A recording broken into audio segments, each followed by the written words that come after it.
సుల్తానాబాద్ మండలం నారాయణపూర్ గ్రామస్తులు ఓవర్లోడ్తో మట్టిని తరలిస్తున్న లారీలను అడ్డుకున్నారు. ఈ సందర్భంగా మాజీ ఎంపీటీసీ రమేష్, మాజీ సర్పంచ్ సతీష్లు మాట్లాడుతూ పర్మిషన్ల పేరుతో ఇష్టానుసారంగా అధిక లోడ్తో గ్రామంలోని రోడ్లు ధ్వంసం అవుతున్నాయని పలుమార్లు అధికారుల దృష్టికి తీసుకువెళ్లినా స్పందించకపోవడంతో గ్రామస్తులతో కలిసి లారీలను అడ్డుకున్నామని అన్నారు. అధిక లోడ్తో వెళ్తున్న మట్టి లారీలను నియంత్రించాల్సిన ఆర్టీఓ, మైనింగ్, రెవెన్యూ అధికారులు కన్నెత్తి చూడకపోవడం విశ్వనీయానికి గుర్చేస్తుందని తెలిపారు.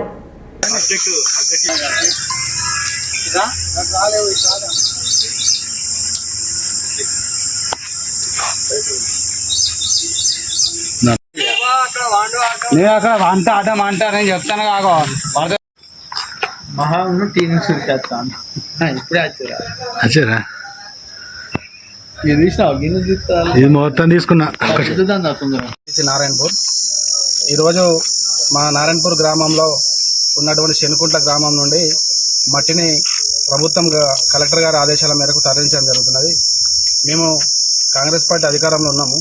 అయినప్పుడు కూడా మా విద్యానగర్ ఏం చెప్పిందంటే ఒక మంచి మట్టి పాలసీని తీసుకొస్తున్నాము.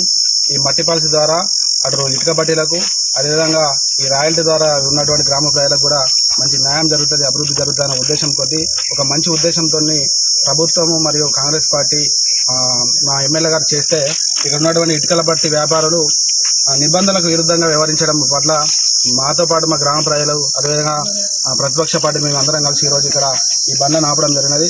ఓవర్లోడ్ మీరు చూసినట్టయితే ఇక్కడ ఓవర్లోడ్ అంటే పరిమితిని మించి ఎక్కువ ఓవర్లోడ్ నడపడం వల్ల మా గ్రామంలో ఉన్నటువంటి గ్రామస్తులందరూ కూడా ఏమైనా అనుకోని సంఘటన జరగడం వల్ల రోడ్డు పలిగిపోవడమో, లేకపోతే పిల్లలకు యాక్సిడెంట్లు కావడం, ఇష్టారీతిగా స్పీడ్లు పోవడం జరుగుతున్నది. కనీస నిబంధనలు కూడా పాటించలేదు. అదేవిధంగా ఇప్పటి వరకు కూడా ఈ లారీ యజమానులు ఏదైతే ఉన్నాయి, ఈ మట్టి యజమానులు ఎవరైతే ఉన్నారో పర్మిషన్ తీసుకున్న వాళ్ళు కనీసం గ్రామ పంచాయతీకి కూడా ఆ ప్రొసీడింగ్స్ ఏముంటాయనేది కూడా అప్పచెప్పకుండా ఉన్నటువంటి పరిస్థితి వాళ్ళు ఇష్టారాజ్యంగా చేస్తున్నారు. కాబట్టి మేము ఈరోజు ఈ మట్టిని ఆపడం జరిగినది. దయచేసి మేము మట్టికి ఎవరము తీసుకుపోవడానికి అడ్డానికి మాకు ఏం ఇబ్బంది ఏం లేదు, కానీ ఖచ్చితంగా ప్రభుత్వం నిబంధనల మేరకు, అదేవిధంగా ప్రభుత్వం యొక్క పర్యవేక్షణలో ఈ మట్టి తీసుకుపోవాలి తప్ప మా గ్రామంలో ఉన్నటువంటి మా గ్రామానికి సంబంధించినటువంటి సంపదనంతా ఇక్కడి నుంచి దోసుకుపోతున్నారు. ఇంకొక విషయం, అయ్యా ప్రభుత్వ అధికారులారా, మేము ఒకటే మీకు విజ్ఞప్తి చేస్తున్నాం. మా గ్రామాల్లో ఉన్నటువంటి రైతులు ఎవరైనా ఒకరిద్దరు జేసీ పెట్టుకొని మట్టి తీసుకపోతే అక్రమంగా కేసులు నమోదు చేస్తారు. ఎందుకు? ఆ రైతులకు భూమి సారవంతమైందనే ఉద్దేశం కొద్ది మట్టి తీసుకపోతే కేసులు నమోదు చేస్తారు. ఇక్కడ పరిమితులకు మించి ఆ లోడు పోతుంటే చూసి చూడనట్టు నిమ్మక నీరెత్తినట్టు వ్యవహరిస్తున్నారు. దయచేసి మీరు దీని మీద చొరవ చేసుకోవాలి. అదేవిధంగా మా రైతుల పక్షాన ఒక విజ్ఞప్తి ఏంటిదంటే, మా రైతులకు అనేక మంది రైతులకు వ్యవసాయ భూములకు మట్టి అవసరం ఉంది కాబట్టి ఈ మట్టిని నిలుపుదల చేయాలని చెప్పి మా యొక్క విజ్ఞప్తి డిమాండ్ కూడా చేస్తున్నాం. క్రితం కూడా మట్టి పర్మిషన్ ఇచ్చారు, తీసినప్పుడు ఇదే మా గ్రామానికి చెందినటువంటి వేణుగోపాలరావు గారు గాన్ల చోట్ల మట్టి తీసి పక్కపొంటి పొలంలో పోసుకుంటే కేసు పెట్టారు. మరి రైతు పోసుకుంటేనేమో కేసు పెడుతురు, మరి ఇలాంటి దళారుల చేతులనేమో డబ్బులు తీసుకున్నారా, మరి ఏం చేసారో తెలియదు. కానీ మరి యథేచ్ఛగా నడుస్తున్న ఇబ్బందులు, మరి దానికి ఏమంటారు అనేది సమాధానం చెప్పాలి. రైతు పోసుకుంటేనేమో కేసు పెడతారు, దళారులు ఇటుక పట్టీలు మట్టి కొంటపోతేనేమో ఎవరు లేదు, ఇంకా అడ్డపడితే పోలీసులు పట్టుకపోతారు, మీరు ఆపద్దు, కలెక్టర్ పర్మిషన్ ఉన్నది అని చెప్పి మళ్ళీ ఉల్టా బెదిరింపులు. మరి అదే రైతు పోసుకుంటే ఇబ్బంది ఏమున్నది? పక్క పంటి చెరువుకు ఆనుకొని ఉన్న పొలంలో మట్టి సారవంతం కావాలి భూమి అని చెప్పి మట్టి పోసుకుంటే ఆయన మీద కేసులు పెట్టి ఇప్పుడు కోట్ల పంట తిరుగుతుంది. ఇటువంటి పరిస్థితి ఉన్నది. దయచేసి ఇప్పుడు మేము అడిగేది ఒకటే, మేము ఎవ్వరం కూడా పర్సనల్గా డబ్బులు అడుగుతలేము, మాకు డబ్బులు అవసరం లేదు. మాకు గ్రామం తరపున మేమందరం ఏకతాటిగా ఉండి మాకు ఈ మట్టి కొట్టొద్దని మేము అడుగుతున్నాం, అంతే తప్ప ఈ వ్యక్తిగతంగా ఎవరు డబ్బులు అడుగుతలేరు. మాకు డబ్బులు ఇవ్వాల్సిన అవసరం కూడా లేదు.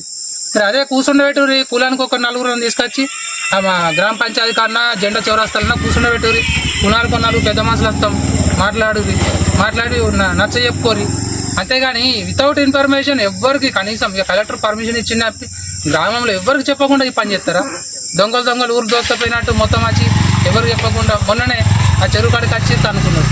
వాళ్ళే ఎవరైతే ఇటుక పార్టీలు ఉన్నారో వాళ్ళే చెరువు కాడికి వచ్చి పాటనాలు నాకంటే మట్టి నాకని చెప్పి అనుకున్నారు.